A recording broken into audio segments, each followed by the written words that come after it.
Hi, today I'm just going to do my July wrap up. I only ended up reading 5 books in the month, which obviously is great, but I felt quite frustrated and stuck with my reading / I found it quite difficult. I want to try and get this t-shirt in. Anyway, there you go.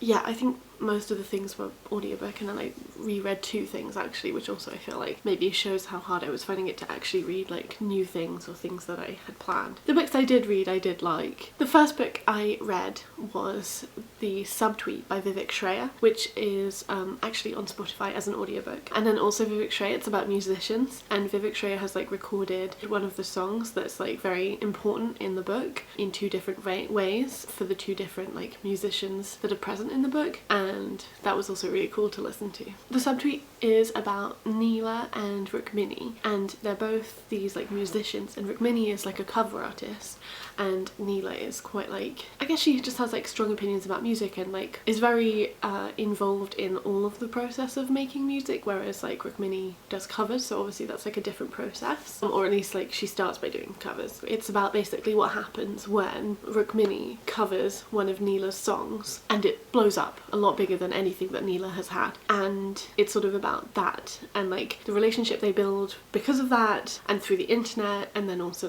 the difficulties and consequences of that, of being 2 brown women in an industry that is centered on white people and whiteness. And yeah, I just really enjoyed it. It's a lot about friendship, but also about selfhood, I guess, and music itself as well. Vivek Shraya is a musician, and I feel you can really tell from the book, she writes about this very vividly and distinctly, and yeah, I definitely recommend it. And I would definitely recommend just listening to the audiobook and then also listening to the song or the songs afterwards, because it was super fun to be able to listen after kind of hearing it described in lots of different ways. The next book I read was a reread, Lolly Willows by Sylvia Townsend Warner, and it was great. I read it actually in part as well because I went to a talk about it, which I actually found a bit disappointing, but it was still kind of nice to have it fresh. I talked about it very recently, so I'll link the video this way, because I talked about it in my recent video about every classic I've read so far this year, and also many times before that.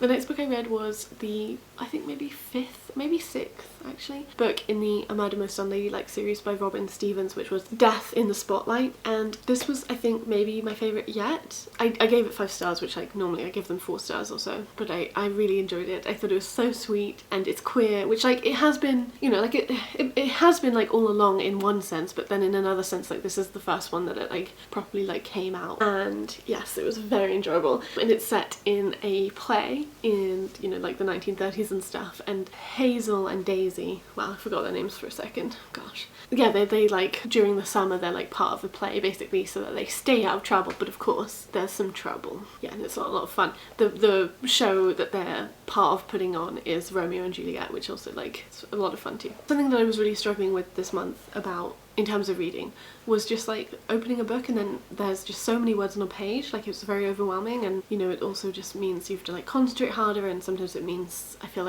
if I get headaches and stuff, it's just, they happen quicker. But then I was looking at books that, you know, were short and didn't have that, and then this book, which doesn't seem to, I feel it looks like it has a lot, but it doesn't really, and the beginning especially doesn't. And this is a short story collection called An Account of the Decline of the Great Auk According to One Who Saw It, and it's by Jessie Greengrass. And I was actually also inspired to pick this up, and just go for it, because I watched a video of Mercedes's, Mercy's Bookish Musings, talking about Jessie Greengrass's most recent novel called The High House or something, and I really want to read that. I loved Jessie's first novel called Sight, which I read in 2017, 2018, which was about grief and motherhood / pregnancy and science and psychoanalysis and mothers and daughters, and also I guess just daughters and other family relatives. In fact, it is a book I'd like to reread, but I don't have access to a copy of it here. But yeah, but I really want to read The High House, but I've had this for a while now, and I was oh, I should just read this collection of short stories, so I did. There are definitely,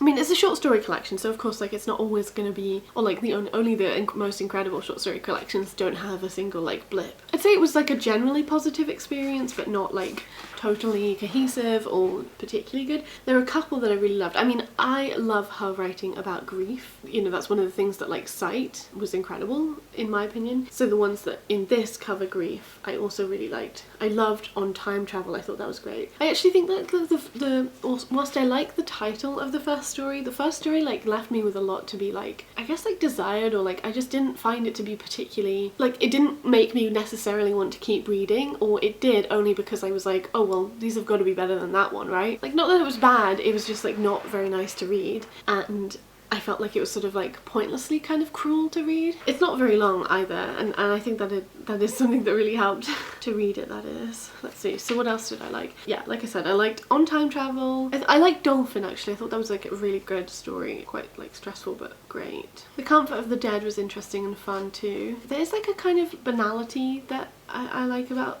her books, and also maybe just like a quietness to the stories that she tells. So one called Scropton, Sudbury, Marchington, Atoxeter was also really nice, and was just kind of about like family estrangement and connection, and again a bit about grief and change and growing up and forgiveness, I guess, too. All the other jobs, quite relatable. So yeah, and I do think it was written really beautifully. Like again, that's what I liked about Sight, although I think this is actually much less pretentious than a lot of Sight was. Like I think some people had a real problem with it because of that, but I didn't, but I get why you would. But this is written like really beautifully, and I don't think with the same level of pretension or like sort of excessive description or particular kind of style. Yeah, I would recommend this if you're interested in reading more of her work, but I wouldn't necessarily recommend this just kind of like for general reading, if that makes sense.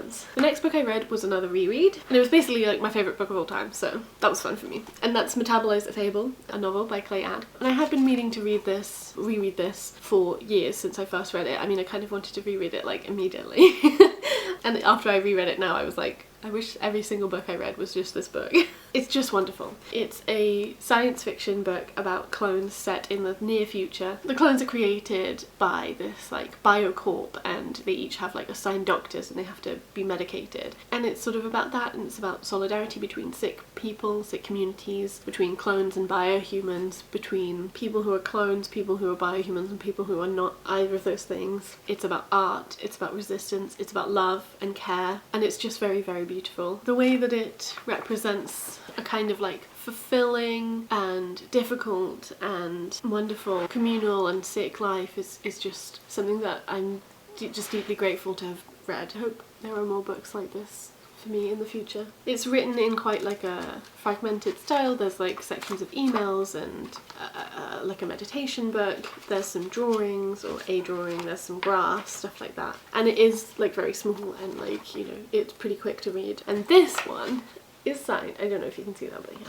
I also think it's like really impressive that like the world is built. I guess part of it is because it's like near future, so some of it is like very sort of easy to imagine, but still like it's such a small book, but like the world is built quite well, I think, and like it's very present even within such a short, you know, even though there's not that much like world building in this, it's just kind of like, here are the facts, here are the experiences, boom. Obviously it's like a dystopian scary thing, but then it's also kind of like, yeah sure, like the horrors will never cease, but we'll still always be looking after each other. I'm gonna cry now. Those are all the things that I read in July. Let me know if you've read any of them, and hopefully I'll read more, and I'll read things I need to read in August. And let me know if you're interested in reading Summer Will Show in August. I think if I can maybe find a bunch of people who are like up for kind of doing a buddy read, maybe we could like set some small time parameters for reading chunks by, and that could be really helpful. And if you're interested in doing that, yeah, definitely let me know, and I'll try and make something maybe on Voxer or Instagram or even Goodreads. I think that's everything I had to say for today. I hope you're doing okay, and I will talk to you when I next talk to you. Bye!